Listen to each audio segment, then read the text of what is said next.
All right, so this is your spine angle that you kind of set up standing in, right? Mm-hmm. And this is your club plane line, so that when we come back to the ball, we want to be pretty close to being on that line again, right? So not underneath it or over the top of it. And on the way back, it should come back pretty close to on that line, and then it can, on that angle anyway, right? And then it'll be matching that angle pretty much, throughout the whole backswing, depending on what you do, ideally. And then I have this little head here.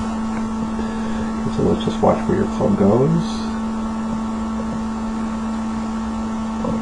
And it goes underneath it. So it kind of starts out a little bit behind it and underneath it this way, instead of being like right on it. So like normally, if it was ideal, right now it would be still on that line. Oh. So it would look like this if it was ideal. So here is his line, like this. Right? So watch how his club goes right up that line. Toe club, right? So see how it's on that line? Mm-hmm. And how yours goes underneath that line that way?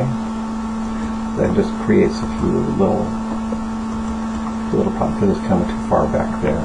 So it went on a different line, it's like back there someplace. Okay, yeah. That makes it more difficult. Yeah. Because somehow now you have to get it back over here. Eventually, somehow you have to get it back on that line, and now it's not on it. Yeah. It's on a different angle. Okay. Right? Yeah. So one of the first things to learn how to do is to get it like following that line better. Okay? Otherwise, we have to make adjustments throughout the swing now. So we'll see what you do with it, though. You did something very well here, so you did something really good here. So look what you did.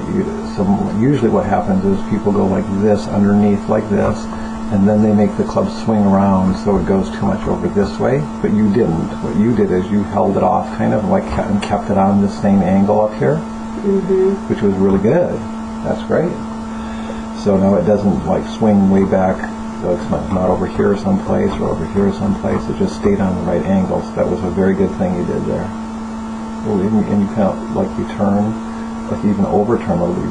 You're pretty flexible. So you could stop a little earlier. You kind of turn too much. Okay.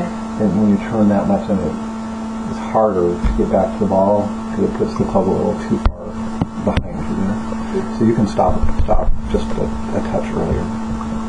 Watch what happens. So right here, you only want to turn your shoulders like 90 degrees, and you actually turn your torso about 130 degrees. So, and it's that little extra motion way back there that makes it hard to get back to the ball if it turns back that much. Now it's a little harder to get back to it, but you make a really good move here, a good move there, that's a good move there, that's a very good move there. Starting to go underneath a little bit.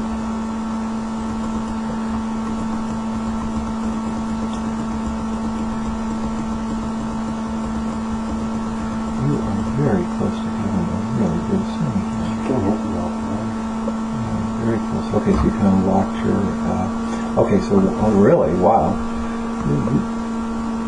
This is looking pretty nice here. So now we just have to learn to do something different with your hips in your leg here.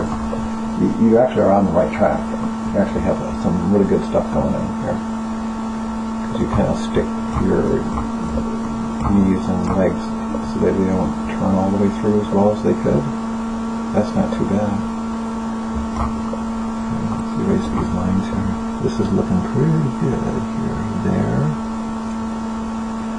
And this is a good move. And that's a good move. Now if we just turn it, keep on turning, and if our arms don't take over, then we really got it. Alright, yep, so the arms, so if we get you turn, okay, so you're in a really good place. And if we get you just turning more and using your arms a little bit less, you're like got a really good thing going here. Right, and I'll show you a little bit more about the end turn and stuff like that, but you've got some very nice stuff going. Let's look on this side though. Okay, so that's the back. That's